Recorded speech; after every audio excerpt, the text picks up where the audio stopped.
The Mustang Morning News is a public forum for student expression. Students make all content decisions, and opinions do not necessarily represent those of the Manhattan Beach Unified School District.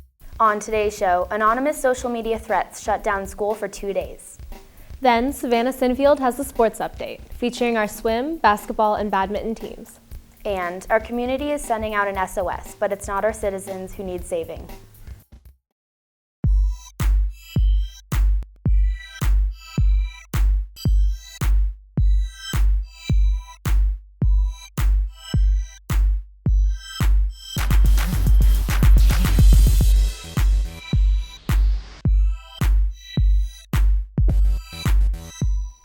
Good morning, Costa. Welcome to the Mustang Morning News. I'm Natalie Hogue. And I'm Malia Chittenden. This week began in a frenzy as social media threats hinting at violence on our campus sent our school into a lockdown on Monday. The administration closed school for 2 days as they assess the threats. News directors Kit Chavers and Claire Hunt have this exclusive story. Good morning, Mustangs. This is Dr. Dale with an important announcement. On Monday, November 17th, Miracosta went into a lock-in-place during third period due to anonymous cyber threats on social media app Yik Yak. At about 8 a.m., the first threat read, "If you go to Costa, you should watch out very closely at school today."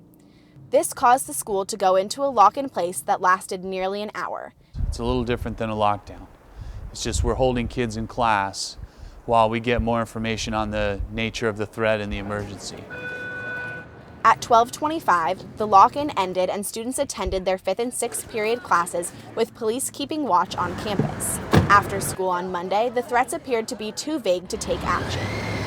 We decided to have increased police presence because we did not feel that the school was in any imminent danger and that there was no credible threat. After a second threat was posted Monday afternoon, Dr. Dale sent out an email telling parents that school would be in session the following day with high police security. But after further review, Dale sent out another email at 10:23 p.m. canceling all classes and activities at Miracosta on Tuesday, November 18th to ensure the safety of students and faculty. Whenever the threat becomes more specific and specific enough to rise to the level of imminent danger, then we make decisions about lockdowns, evacuations, school closures, and things like that. Classes will continue this week with close police regulation on campus. Well, next to safety, the academic program is the most important thing. So once we get the safety issue resolved, then students and teachers will have to work together to figure out the days lost. But everyone will have to be patient and understanding, both students and teachers. Other schools have had issues with this app because students are able to post anonymously. What I want students to know and learn is when you see things like this on social media, don't jump in because your participation alone is enabling it. People won't post that stuff if nobody reads it. And the reason why it has so much power in large part is because of the frenzy that it causes. The Miracosta Yik Yak suspect remains unknown, but the MBPD will take legal action once he or she is found. It'll be handled by MBPD, but we'll definitely be recommending they be arrested. When we do reopen the campus, we will do it in a way that hopefully makes students and staff feel safe on campus. If that means increased police presence, then we'll do that. For the Mustang Morning News, this has been Kit Chavers and Claire Hunt. Although these threats were only virtual, students on other campuses face real threats of violence. Over 30,000 sexual assaults happen on college campuses each year, but there are still 80% more victims that choose not to report. Students at Loyola Marymount University have formed a program to educate the community and provide support for sexual assault victims. Sarah Kneep and Jordan Fiddler see what it means to take care at LMU. LMU students live the Lions Code by being honorable, courageous, proud, wise, and bold. LMU Cares, the Campus Awareness Resource Education Services, strives to protect its students from sexual assault. I want the campus, I want the student body to be willing to say, our norm, what is okay, what is the standard of our expectation of how our peers treat each other, is respecting, is getting consent, is being there for each other. LMU student Megan Jonikis joined the LMU Cares program to advocate against sexual abuse after the topic hit close to home. Sophomore year, a close friend of Megan's was raped. She was drugged, so she couldn't control her body, but knew what was going on. And then she was victim blamed a lot after that, even though it's obviously not her fault. And then she was sexually assaulted at another event a few months later. Consent is the willing participation or cooperation in act, behavior, or attitude, but sex is not always consensual. Every year, 1 out of 4 women and 1 out of 7 men are sexually assaulted in college, and 90% of the victims had a previous relationship with their harasser. I think it's so important because truly to change culture, to truly make a shift about this conversation nationally, college students need to be willing to speak up and say no more.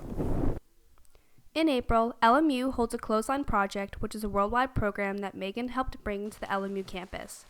It opens up a conversation about sexual misconduct, and victims have the opportunity to tell their story by creating a t-shirt. People will tell their stories on them, or they'll just do something simple, but it's really helps them get out what they want to say without being afraid that people are going to judge them for it. The color of each shirt has a different significance. Red, pink, and orange represent those who have been sexually assaulted or raped. Blue and green represent victims of child sexual abuse, and purple signifies people who were assaulted due to their sexual orientation. Students who are feeling empowered to step in for others, who are feeling empowered to have this conversation, who are feeling empowered to try to truly shift culture around sexual misconduct. And so I think that that's really, really important. For the Mustang Morning News, this has been Sarah Kneep and Jordan Fiddler.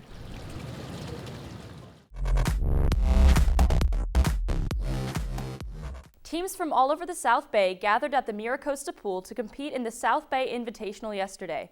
Boys frosh soft and varsity swam at the meet.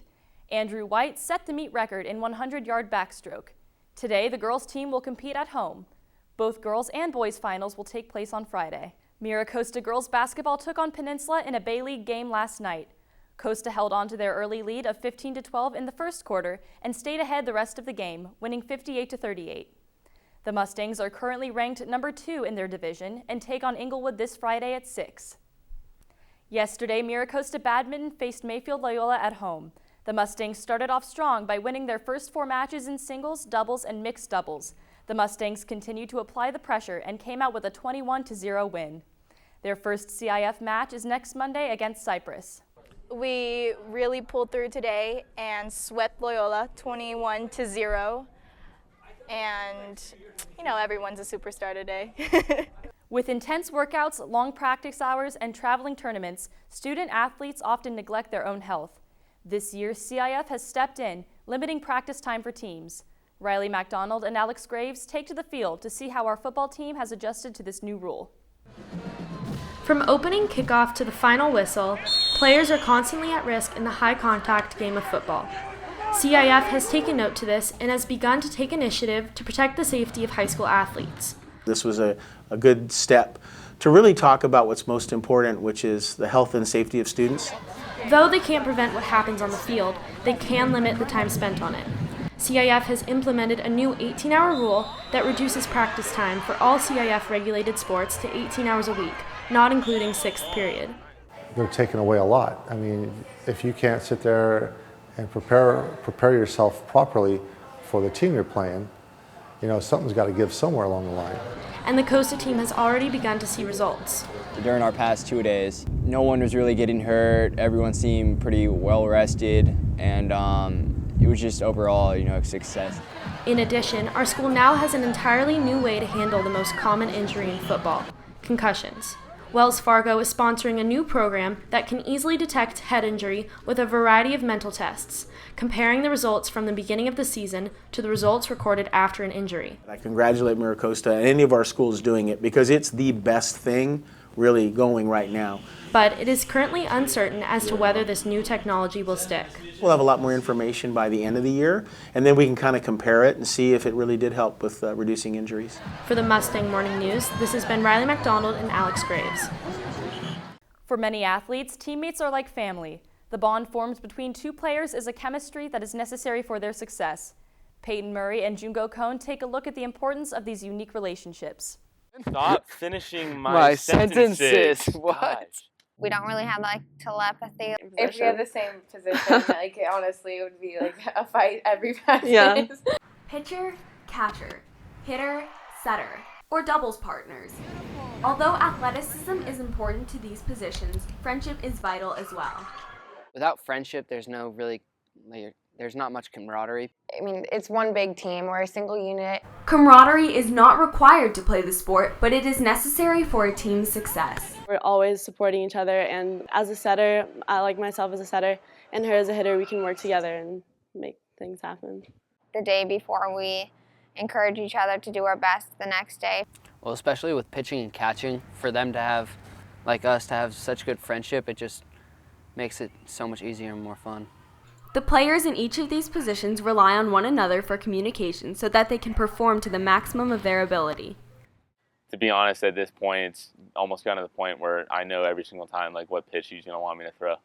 It is easier to predict what he's going to do because I've just known him so long and I've been playing baseball with him now for 7 years. Since we've been we've played double so long together, so on the court we kind of know what we're doing, like how we're gonna move.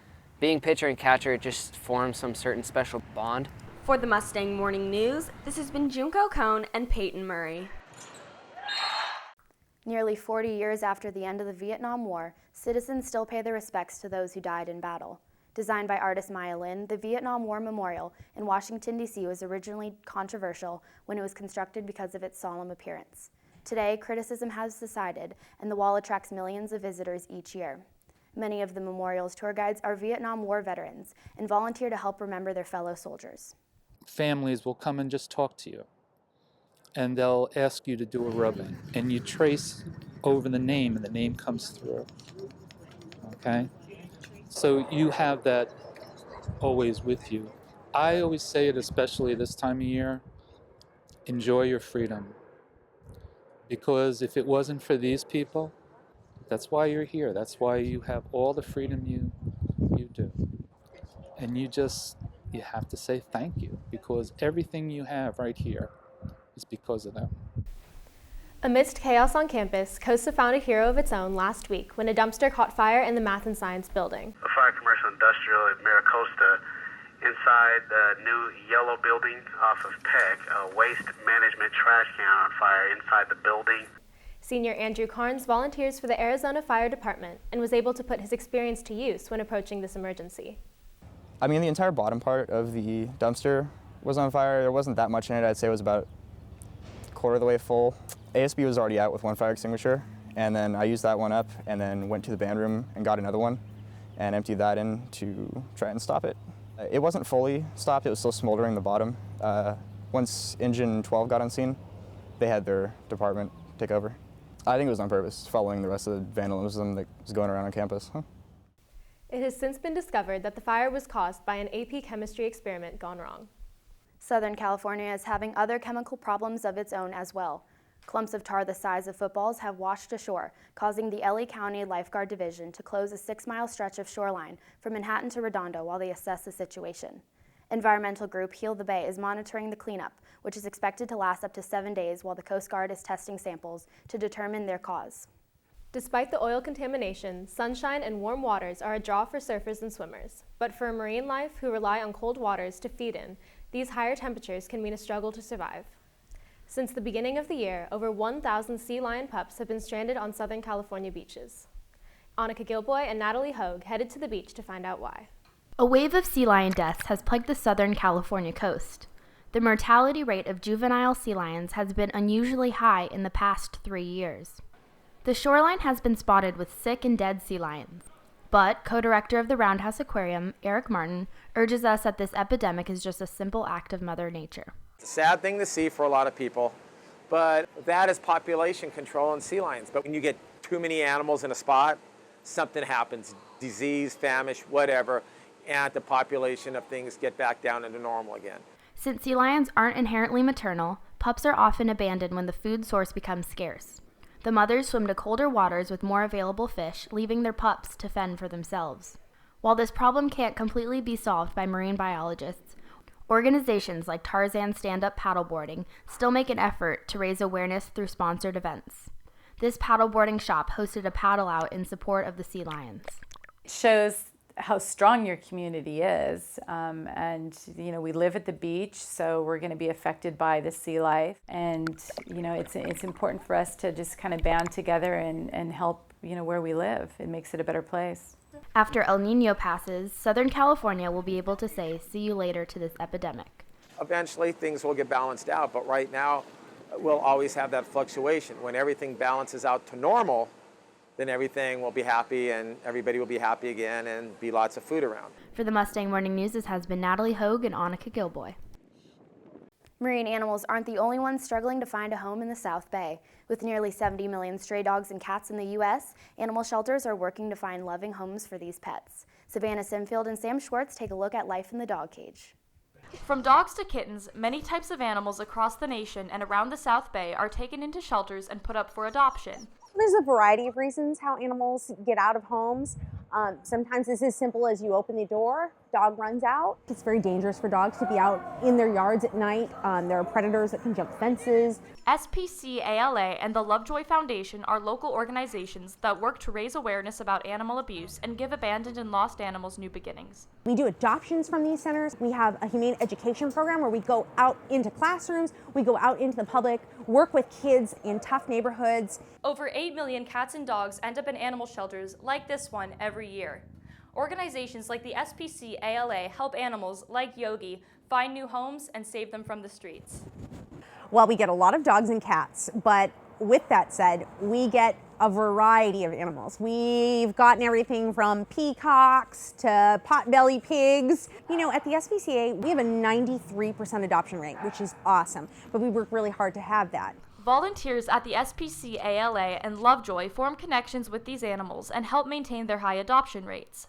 It makes me feel good inside because I'm helping these dogs find new homes. There are ways to become involved in programs like these and help prevent animal mistreatment. SPCA really stands behind animal rights. It's a Society of Prevention of Cruelty to Animals. For the Mustang Morning News, this has been Savannah Sinfield and Sam Schwartz. For more information on SPCALA and how you can volunteer, check out our website at mustangmorningnews.com. Next week, we look at how neighboring schools are handling social media threats of their own. For the Mustang Morning News, I'm Natalie Hogue. And I'm Malia Chittenden. Have a great weekend, Mustangs. We'll see you on Wednesday.